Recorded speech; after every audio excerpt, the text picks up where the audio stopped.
Welcome on the Dropsolid platform. In this video, we'll show you how to organize your team in the Dropsolid platform. Click on the Organize tile to see the organization of your team.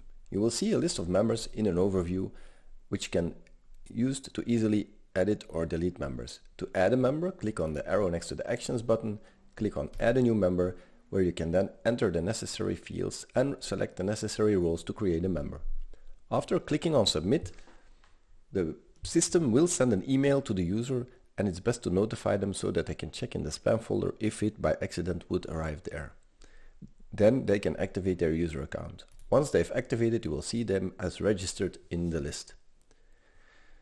Editing a user can be done by clicking on the cog here next to the account.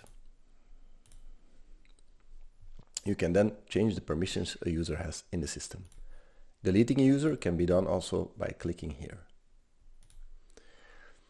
You see a list of roles and permissions. These roles are in the Roles tab. Each of these roles have a number of permissions assigned to them. Clicking on the role will show you the permissions that are linked to this role. We can customize this for your organization. Install profiles exist if you have the possibility for a client to create multiple websites starting from the same install profile. Then we can create this for you here.